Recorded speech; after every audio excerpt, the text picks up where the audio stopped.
எல்லாரோட ஸ்டடீஸ் எப்படி போயிட்டுருக்கு? நம்மளோட நோட்டிஃபிகேஷனை பற்றி எத்தனை எத்தனை நியூஸ் வந்தாலும் சரி, அப்டேட் வந்தாலும் சரி, நம்ம மைண்டில் ஓடிட்டுருக்கு எப்போ தான் இந்த எக்ஸாம் நடக்க போகுது அப்படின்றது மட்டும்தான். எப்போ நடந்தாலும் அட்டன் பண்ண போகிறது என்னமோ நம்ம தான். அவங்க அவங்க பாட்டுக்கு நியூஸை ஸ்ப்ரெட் பண்ணட்டும். ஏதாச்சும் கேஸ் இருக்குது, எக்ஸ்டெண்ட் பண்ண போகிறோம், இல்லை எக்ஸாம் இந்த டயத்தில் வரப்போகுது, இல்லை நெக்ஸ்ட் மந்த் வரப்போகுது, என்ன சொல்லட்டும்.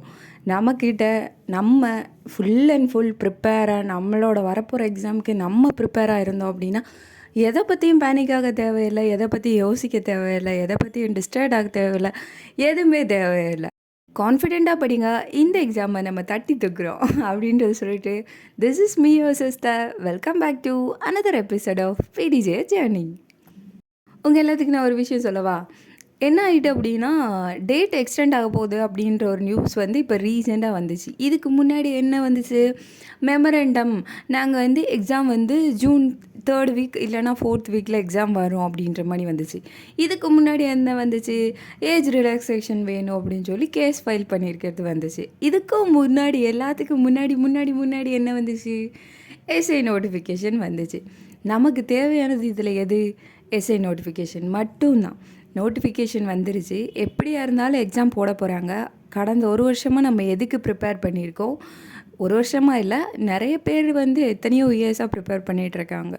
ஸோ நம்ம எல்லோரும் எதுக்காண்டி வெயிட் பண்ணிகிட்ருக்கோமோ அந்த நாள் நம்மக்கிட்ட நெருங்கிடுச்சு அப்படின்ற மாதிரி நியூஸை வந்து சொல்லியிருக்கிறாங்க. அப்படின்றப்ப நம்ம எதுக்கு பேனிக் ஆகணும்? நல்லா ரிவைஸ் பண்ணுங்கள், நல்லா படிங்க. படிக்காதவங்க படிக்க ஸ்டார்ட் பண்ணுங்கள். கண்டிப்பாக ஸ்டார்ட் பண்ணியிருப்பீங்க. அதே மாதிரி கான்ஃபிடெண்ட்டாக இருங்க. நம்ம எதை பற்றியும் யோசிக்க வேணாம், எதை பற்றியும் பேனிக் ஆக வேண்டாம். நமக்கு இருக்கிற டயத்தை எப்படியெல்லாம் யூட்டிலைஸ் பண்ண முடியுமோ அந்த மாதிரியெல்லாம் யூட்டிலைஸ் பண்ணுங்கள். எப்படியா இருந்தாலும் நம்ம தான் எக்ஸாம் எழுத போகிறோம் அப்படின்றப்ப நம்ம நல்லா படித்து நல்லா ரிவைஸ் விட்டு எதை பற்றியும் பேனிக் ஆகாமல் படிக்க ஸ்டார்ட் பண்ணுங்க. ஓகே. அதுக்கப்புறம் இன்னொரு விஷயம் என்ன அப்படின்னா, டைம் வேஸ்டேஜ் பண்ணாதீங்க. தயவு செஞ்சு இன்றைக்கி படிச்சுக்கலாம் நாளைக்கு படிச்சுக்கலான்றதெல்லாம் வைக்கவே வைக்காதீங்க. We have only 40 days to more. அவ்வளோதான், 45 days மட்டும்தான் இருக்குது. அப்படின்றப்ப கான்சன்ட்ரேட்டடாக இருங்க. அடுத்தடுத்து என்னென்ன பண்ணணுமோ என்னென்ன படிக்கணுமோ அப்படின்றத பிஸி ஷெடியூல் வந்து நீங்கள் பிளான் பண்ணிங்களானே தானாகவே எல்லாமே நடக்கும். அதே மாதிரி இந்த பயப்படாதீங்க ஃபர்ஸ்ட் ஆஃப் ஆல். அதாவது நமக்கு வந்து இப்படியெல்லாம் இருக்குது. நம்ம அதாவது எப்பயுமே நோட்டிஃபிகேஷன் வந்துச்சு அப்படின்னா கிட்டத்தட்ட நமக்கு 90 days இல்லை அப்படின்னா ஒரு 100 days இதில் நோட்டிஃபிகேஷன் விட்டு 90 days தான் நமக்கு எக்ஸாம் வைப்பாங்க. இப்போ வந்து 45 daysலேயே வைக்க போகிறாங்க அப்படின்றத நினச்சி பேனிக் ஆகாதீங்க.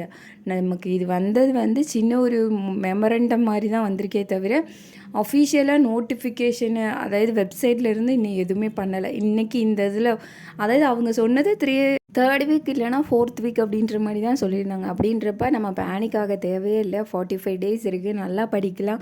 நல்லா ஒன்று சேர்ந்து படித்து கிராக் பண்ணி தட்டி தூக்கி பரேட் பண்ணி ரியாக்ஷன் வீடியோ எடுத்து நிறைய ஆசைகள் கனவுகள் எல்லாம் நிறைவேறதுக்காண்டி ஆண்டவனை ப்ரே பண்ணிவிட்டு இந்த வீடியோவை நான் முடிக்கிறேன். Bye bye. தேங்க்யூ ஃபார் வாட்சிங் மை வீடியோ.